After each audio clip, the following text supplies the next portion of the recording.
It was the speech that was never supposed to happen, a moment that drew a line in the sand between two Americas and was decided not by policy, but by the memory of a poorer girl from a rocky Scottish island.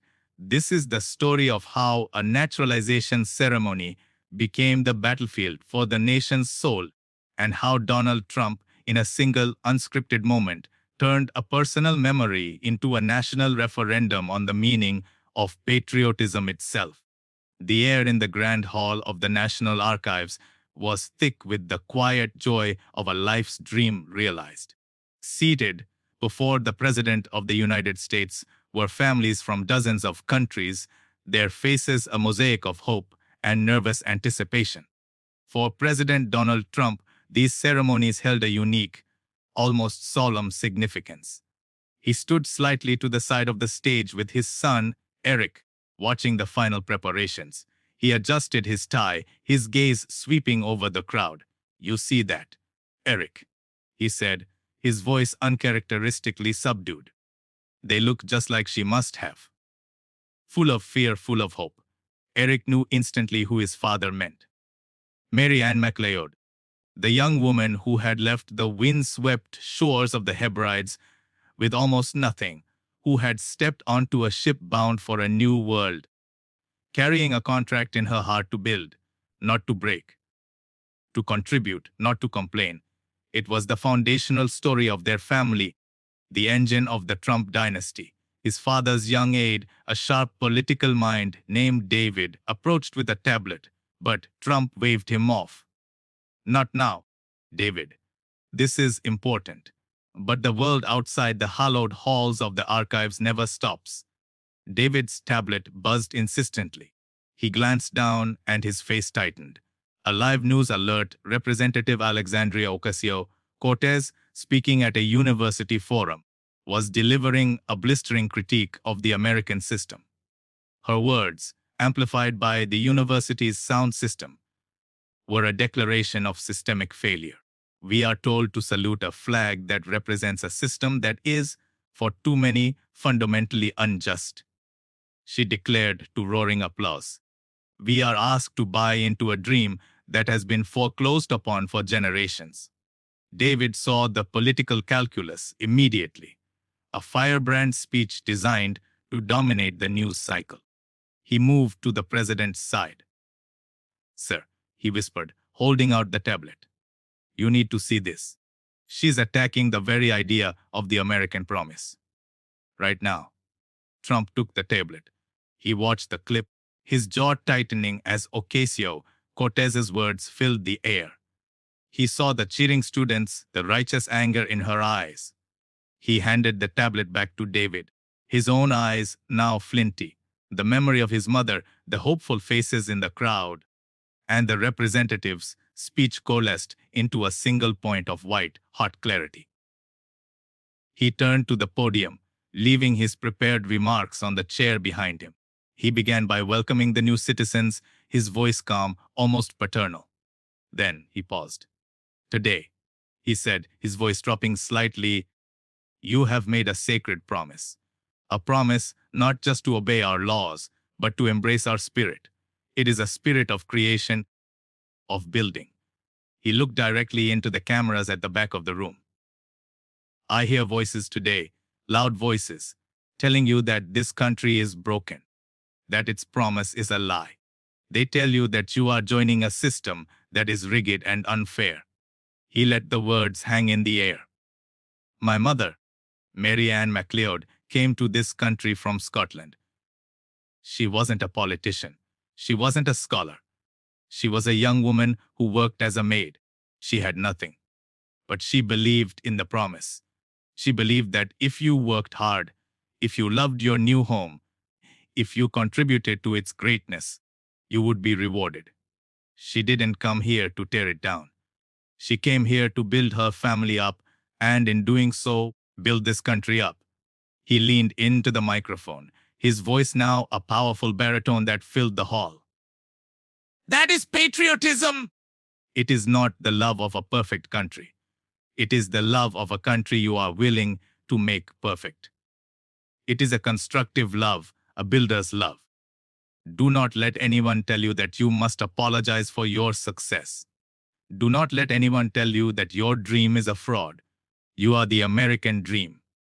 The room, silent moments before, erupted in thunderous, heartfelt applause. The new citizens, many with tears in their eyes, were on their feet. It was more than a speech, it was an anointing. He had given them not just citizenship, but a mandate. The firestorm was instantaneous and absolute.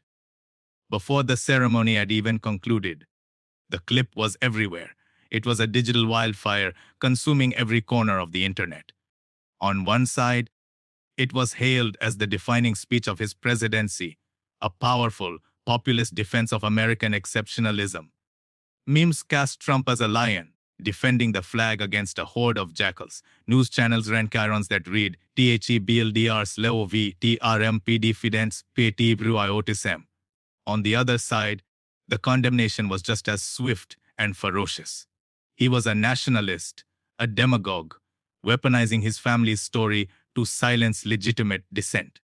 The term constructive love was twisted into a cudgel mocked as a demand for blind loyalty.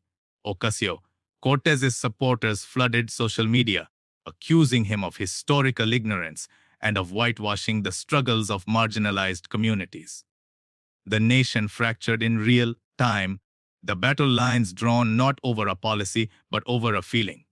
The public war was loud, but the private toll was quiet and corrosive. Days later, the firestorm still raged. In the Oval Office, late at night, the weight of it all was palpable. The room was silent save for the hum of the air conditioning. David stood before the resolute desk, a grim expression on his face. He held a thick red folder. Sir, this is the latest security sweep. The threats have escalated. Trump waved a hand, gesturing for him to continue. The usual emails, of course, David said, his voice strained. Traitor, a fascist, the standard stuff. But we've flagged over 500 voicemails to the White House switchboard that the Secret Service deemed credible threats. Specifics about your family, about Eric, about your grandchildren.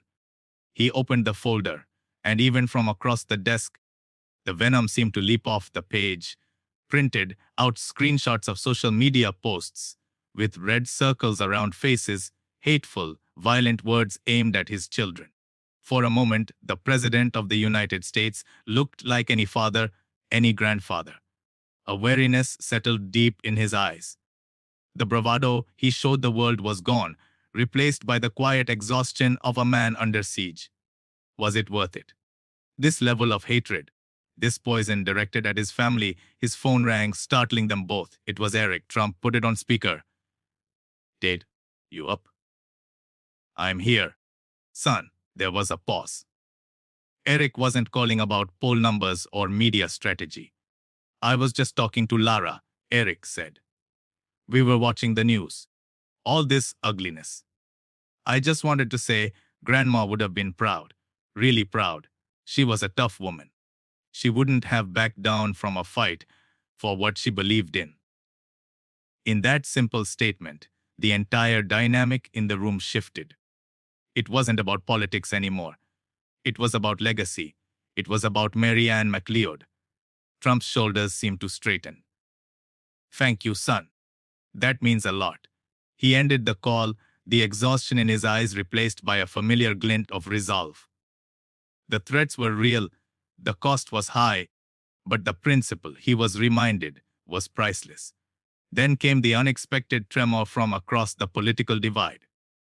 A renowned historian, a man who had written scathingly of Trump's policies in the past, published an op-ed in a major newspaper.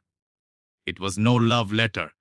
He criticized the president's tone and his populist rhetoric.